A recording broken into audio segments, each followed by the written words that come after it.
panahon ni PBBM. So I hope, di ba, sana ito makita ni PBBM. Daan ng korupsyon. Yes, I agree. Ang MIF oras na makuha niya ang kopya ng bill. Ay talaga? Siyempre kasi... teka lang, hindi niya nababasahin? Hindi pirma na lang siya basta-basta? Urgent nga. Urgent. Urgent. Urgent. So it's so sad na nangyayari ito sa panahon ni PBBM. So I hope, di ba, sana ito makita ni PBBM. Daan ng korupsyon. Yes, I agree. Ang MIF oras na makuha niya ang kopya ng bill. Ay talaga? Siyempre kasi... teka lang, hindi niya nababasahin? Hindi pirma na lang siya basta-basta? Urgent nga. Urgent. Ayan po, magandang araw mga ka-Reaction Bay. Ako po si Reaction Bay. So ito po, no, sabay-sabay po nating panoorin at sabay-sabay po nating i-comment sa comment section, no? Ito pong sa panoorin natin yung kay Ma'am Jessica Soho, no? At saka po, ito pong mga reaksyonan po natin, ito pong mga congressman, no? Dati na si JJ Suarez na nakasuhan po siya, no? Ng mga pandarambong. Yan. Ito naman po si Dong Gonzales din po. Ayan. So, nakasuhan po sila dahil pandarambong din po sa mga flood control. Yan. So, at isa pa po dyan ay yung isang member po ng US Embassy official na dumalo sa ICI. Ayan po, pag-uusapan po natin lahat yan, no? So, ito po, rekta na po tayo kay Ma'am Jessica Soho.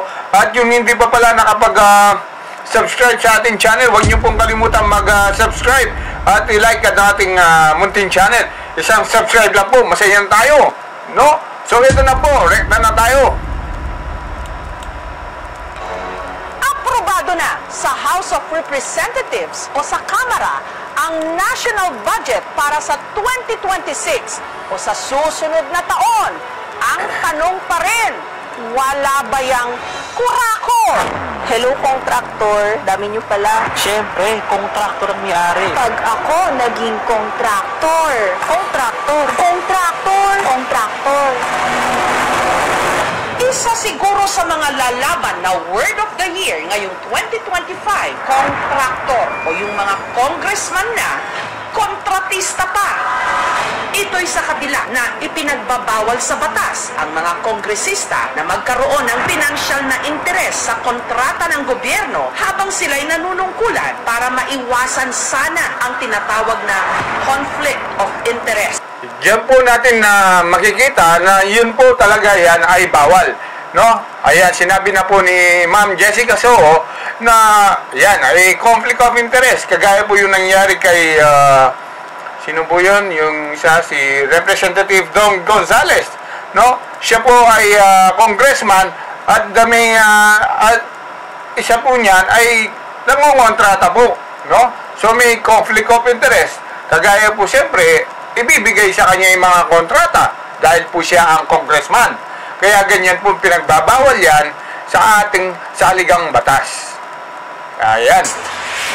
Pero base sa investigasyon, maraming kontraktor sa Kongreso. Kaya ang DOJ o ang Department of Justice balak ngayong paimbestigahan at kasuhan ang nasa 12 hanggang 15 sa mga pinangalanan ng kontraktor.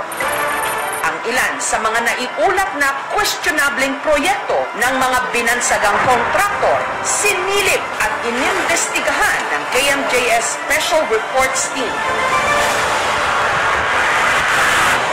Isa sa mga ito, ang dam at irrigation project dito sa Abacan River sa barangay Suklaban sa Mexico, Pampanga. Ang dapat sana'y pagsasaayos sa patubig o irigasyon para sa ekta-ektaryang taniman ng mga magsasaka na pinondohan ng mahigit 70 million pesos at natapos noong taong 2023. Heto, sira-sira ngayon. Ang simento, gumuho, habang ang mga tubo, putol-putol. dahil sa sablay na irigasyon sa kanilang barangay. Ilang taon na raw hindi makapaghanap buhay ng maayos ang magsasakang si Roger. Matagal na yan. 8 years na yan. Hindi makapagsaka dahil mo ng tubig. Imbes kung paano mo yung halaman mo, palago mo, siyempre nanunugin. Kaya ang mga magsasaka, umaasa na lang sa maliit nilang water pump na sila pa raw mismo ang nagpagawa. Sa diesel lang, talo na kami. Ang Damen Irrigation Project, siniyasat ng isang independent na structural engineer. Nung na-damage siya, nag-break, yung tubig na punta sa loob. Na-wash out tuloy, pati yung pinaka-palaman niya na embankment. Dapat na i-repair din siya immediately at kumbaga under warranty pa dapat siya. Masasabi mo rin hindi na-reach yung quality. 1 year, tapos given na So, dyan po natin nalalaman kasi ang mga contractor, no? Mga contractor kasi pabaya po yung mga yan, alam naman nila na talagang masisira kasi alam po nila na talagang mahina ang structure, no? Ano pong tawag dyan? Bali, hindi po siya, substandard, kumbaga. So, alam naman po ng mga contractor yan, sino ba yan? Lalo na yung mga congressman. Alam po nila yan kasi karamihan po sa lahat ng mga flood control ay nasisira dahil daw sa hina ng mga structure like kagaya yung walang masyadong walang bakal, ganon. Kaya kaagad nasisira at saka yung mga ship file medyo imbes na yung tamang sukat, dinadaya. Diba, naririnig naman natin, ginagawa nila sa gabi para hindi makita ang pagbaon po ng mga ship files. Yun po yung mga bakal na tinutusok palalim para hanggang mga 6 meters po dapat, no? Pero ang ginagawa nila, minsan hanggang 3 meters lang, o ganun lang siguro yung nilalagay. So, ganyan po nangyayari. Kaya alam po ng mga kontratista yan. So, kasi kung hindi po nila gagawin yan, siyempre, matatalo po yung kontrata nila. Kasi malulugi dahil nga marami pong SOP na binibigyan, no? Kagaya po ng mga diskaya. Natural lang po. So, kaya po humihina yung mga structure, no? Dahil nga yung sa mga SOP, yung mga kickbacks. So, ibig sabihin, kagaya ng halimbawa, 100 billion ang project talaga na talagang hibubuhos doon. Lahat ng mga bakal, gagamitin ng mga bakal, simento, lahat yan, 100 billion. Ngunit, babawasan yan ng mga kickbacks, kagaya ng SOP tinatawag, hanggang aabot ng matitira na lang talaga sa mga contractor, no? Siguro mga 30%, 40%, yun na lang po talaga natitira. Dahil po sa daming binabayaran sa BIR, sa mga congressman nga, yung sinasabi na SOB. So, ang balita pa, dati 20%, naging 25%, naging 30% ang pinakahuli. So, ang laki po talaga. So, ganyan po na nasisira yung mga infrastructure natin dahil nga sa mga SOP na yan. Siyempre, ikaw naman kontratista, imbes na hindi mo gagawin mo pa rin, kaya lang yung mababang kalidad. So, sa madaling salita, mababa ang quality. Di ba? Ganun po yan. Kumbaga sa sa pagkain o sa isang bagay, yung pinaka-quality po. Ayan, ang hinahanap. Siyempre, kung sa tubigan, pag mahina ang quality talaga is gigibahin lahat yan. Sa ganyan po ang nangyari dyan sa mga flood control, no? So, tuloy po natin. This is a major river, mukhang hindi nga. Siyempre, masabihin, ninanakaw lang yung budget eh. Silang nagpapayaman sa sarap. Tayo, nagpapahirap sa bukid. Walang kinikitang maayo. Sa mga mga tiwali ng gobyerno, parang wala nang hiyana. Dapat mabigyan ng pansin kami. Lalo na pangarap namin talaga yung irrigation lang. isa sa mga kontratista ng proyekto, ang A.D. Gonzalez Jr. Construction and Trading Company Incorporated. Ayon sa mga nakalap naming dokumento mula sa SEC o sa Securities and Exchange Commission, ang isa raw sa mga incorporator o may-ari nito, si Aurelio Dong Gonzalez Jr., dating vice-gobernador ng Pampanga at nanungkulan din bilang congressman ng 3rd District ng Pampanga mula 2007 hanggang 2013 at nahalal pa muli na congressman mula 2016 hanggang June 2025. Nagsilbi rin si Gonzales na Senior Deputy Speaker ng House of Representatives mula May 2023 hanggang June 2025. Dahil kayo po bilapit, pwede na malaman.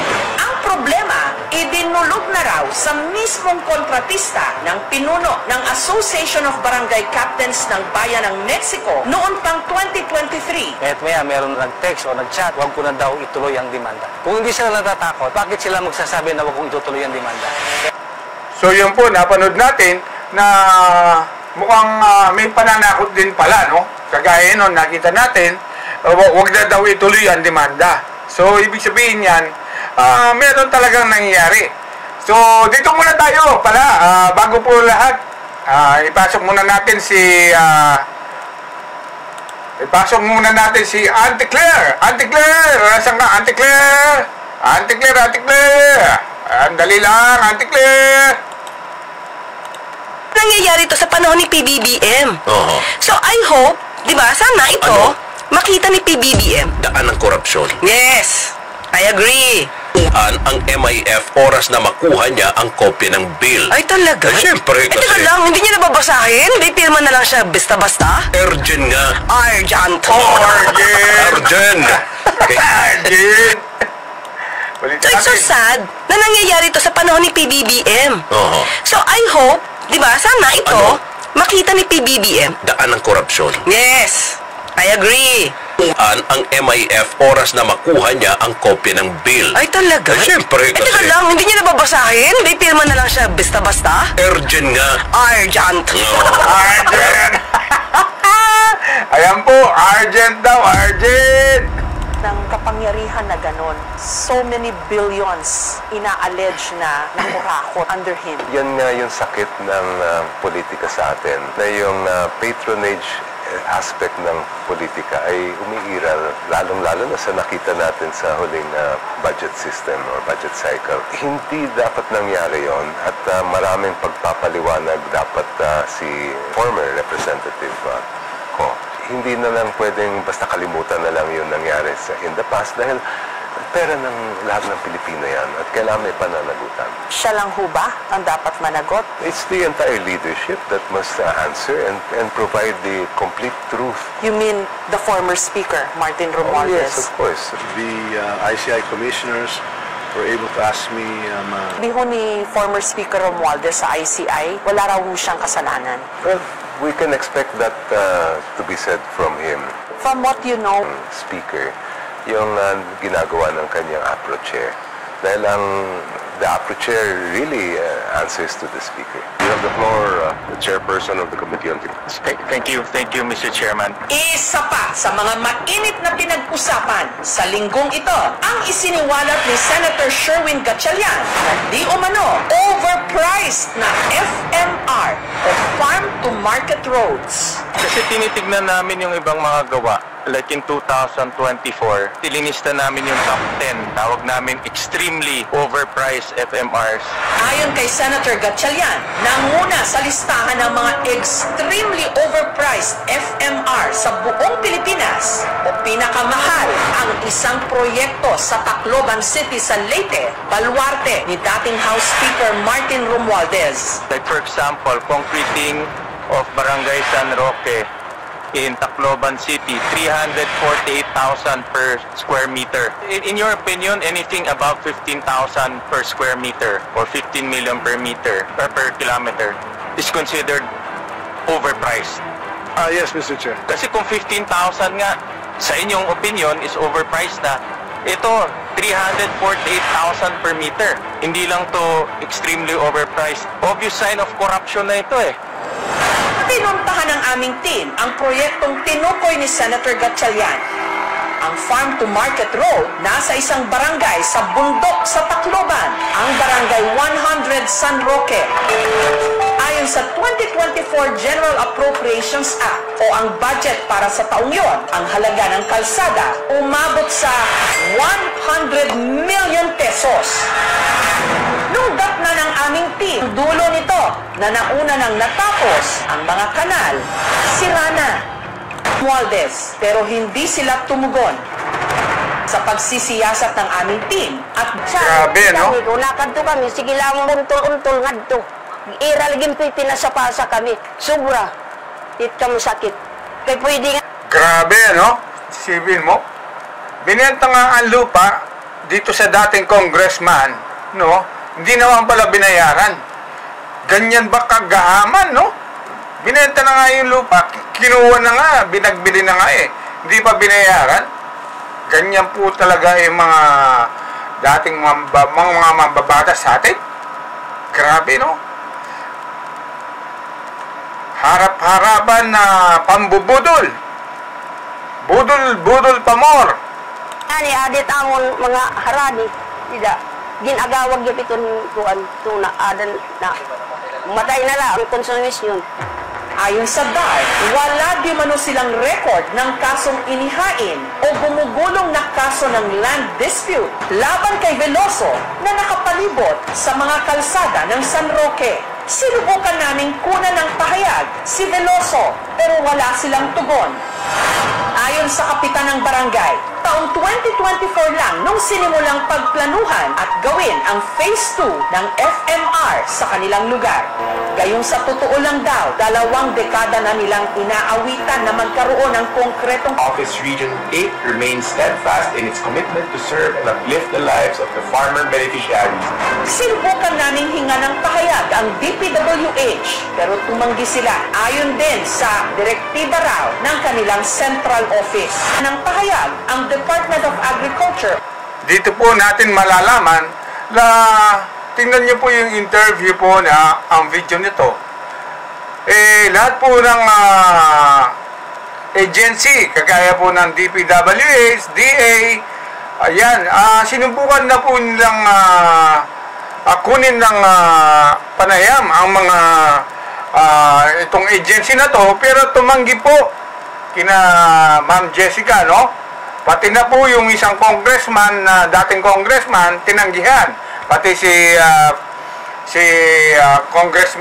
Congressman Romualdez tinanggihan din po ang mga kanilang ipag-i-interview sana kung anong nangyari. So ibig sabihin dyan, alam nyo na po, yun ang ibig sabihin ni Ma'am Corina na meron po silang mga tinatago. Hindi lang po yan, no? Pati yung kay Don Gonzales, pinuntahan mismo yung DPWH din. Ayan, tumanggi rin po sila. Ayan, so sabay-sabay po silang tumatanggi sa mga interview po nila ukol sa mga project na yan. O DA, pero nasa ilalim daw ng internal audit ang proyekto, kaya hindi rin daw sila pinayagang magbigay ng anumang impormasyon sa media. This early may mga nagsasabi na actually yung 2026 budget, marami pa rin daw dyan pork barrel funds na nakadisguise. Maaaring umabot ng over 100 billion yan in pork barrel disguised as legitimate projects. Kailangan bantayan natin yan. Yung nangyari sa atin itong nakaraan sa mga flood control, hindi pa yan lahat ng kabuuan ng alam natin na naging corrupt. Doon sa laki ng mga pondo na parang misteryoso kung nasa napunta. Oo, hindi lang ako nalulula. Talagang nababahala at nagagalit dahil kapakanan ng ordinaryong Pilipino yung pinag-uusapan natin. Akala nila, ay pera nila yun. It's like parang naging playground na lang ang budget. Samantalang, hindi dapat ganon. Kontraktor na si Zaldico sa Kamalig Albay, mainit ngayong pinag-uusapan ang itinayong 2 kilometrong bakod sa palibot ng isang 13 sa paanan ng Mayon Volcano. Office, nabigla yung ating team. May friends, almost 2 kilometers na. Mahaba na yon. So right now, the people are really asking, Why? Ang nagpatayo raw nito, ang SunWest Construction and Development Corporation, kumpanya ng mga ko.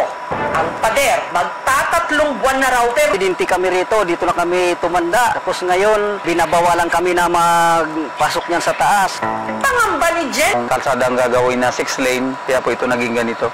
Ito raw ay bahagi ng Mayon Eco Park Road na dapat sana first phase ng multi-million circumferential highway na nakapalibot sa Mayon. Proyekto ng DPWH Engineering Office District 1 at panukala ni dating Congressman Zaldico.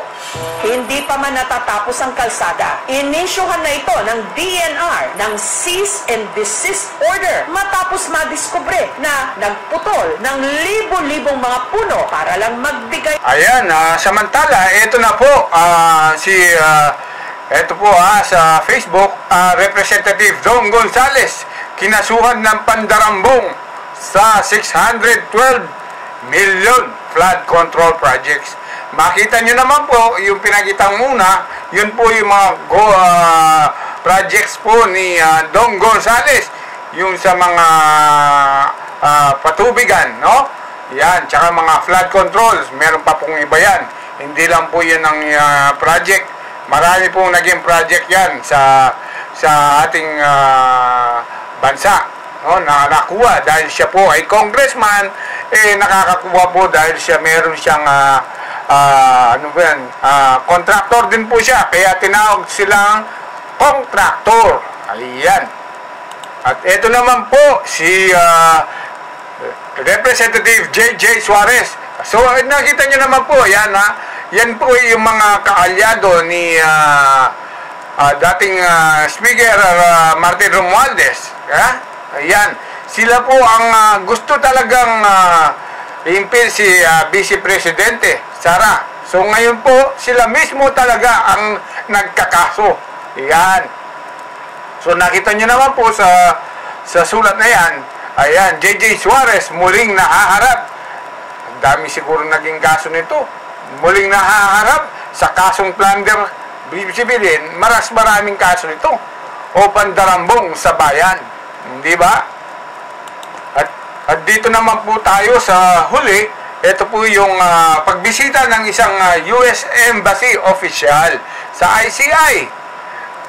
Ang sabi lang daw nila, courtesy call lang daw. Ayan, sabi ng palasyo. Palagay nyo ba totoo yan? Hindi, sana hindi, hindi secret, no? Alam nyo naman, ang mga American, may pagkasikreto yan. Hindi tayo masyadong kumpiyansa, lalo na kay Vice President Sara Duterte. Di natin alam kung anong pinaggagawa kasi alam ko mga against yan sa mga Duterte, no?